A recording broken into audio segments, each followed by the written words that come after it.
ಇಂದು ಬೆಳ್ಳಂಬೆಳಿಗ್ಗೆ 4:15 ಸುಮಾರಿಗೆ ಹೊಸಕೋಟೆ ಹಾಗೂ ದೇವನಹಳ್ಳಿ ರಾಷ್ಟ್ರೀಯ ಹೆದ್ದಾರಿಯಲ್ಲಿ ಭೀಕರ ಅಪಘಾತ ಕಂಡ್ರಿ.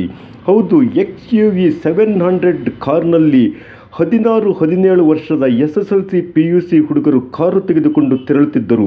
ಮುಂದೆ ಸ್ಪ್ಲೆಂಡರ್ನಲ್ಲಿ ಹೋಗುವಂಥ ಗಗನ್ ಎಂಬುವವನಿಗೆ ಡಿಕ್ಕಿ ಹೊಡೆದಿದ್ದಾರೆ. ಈ ಗಗನ್ ಆ ಕುಟುಂಬಕ್ಕೆ ಆಧಾರ ಸ್ತಂಭವಾಗಿದ್ದ.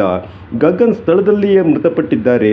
ನಂತರ ಅತ್ಯಂತ ಓವರ್ ಸ್ಪೀಡಿನಲ್ಲಿ ತೆರಳಿದ ಈ ಯುವಕರು ಎದುರುಗಡೆ ಹೋಗುತ್ತಿರುವ ಕ್ಯಾಂಟರ್ ಕಾರಿಗೆ ಡಿಕ್ಕಿ ಹೊಡೆದು ಸ್ಥಳದಲ್ಲಿಯೇ 6 ವಿದ್ಯಾರ್ಥಿಗಳು ಮೃತಪಟ್ಟಿದ್ದಾರೆ. ಆ 4:15 ಸುಮಾರಿಗೆ ಎಲ್ಲಿಗೆ ಹೋಗುತ್ತಿದ್ದರು ಏನು ಎಂಬುದು ಇಲ್ಲಿ ಯಕ್ಷ ಪ್ರಶ್ನೆ ಕಣ್ರಿ.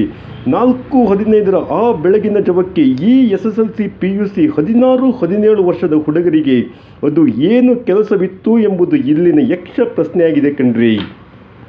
ಆ ಬೆಳ್ಳಂಬೆಳಿಗ್ಗೆ ಜಾಲಿ ರೈಡಿಗೆ ತೆರಳುತ್ತಿದ್ದರೋ ಇನ್ನು ಎಲ್ಲಿಗೆ ಹೋಗುತ್ತಿದ್ದರೋ ಈ ವಿದ್ಯಾರ್ಥಿಗಳ ಪೋಷಕರ ಆಕ್ರಂದನ ಇಲ್ಲಿ ಮುಗಿಲು ಮುಟ್ಟಿದೆ ಕಣ್ರಿ. ರಾಷ್ಟ್ರೀಯ ಹೆದ್ದಾರಿಯಲ್ಲಿ ಬೆಳ್ಳಂಬೆಳಿಗ್ಗೆ ಭೀಕರ ಅಪಘಾತ, 7 ಜನ ಸ್ಥಳದಲ್ಲಿಯೇ ಮೃತಪಟ್ಟಿದ್ದರು. ಈ ಹುಡುಗರು ಎಲ್ಲಿಗೆ ಹೋಗುತ್ತಾರೆ ಎಂಬುದು ಇಲ್ಲಿ ಯಕ್ಷ ಪ್ರಶ್ನೆ.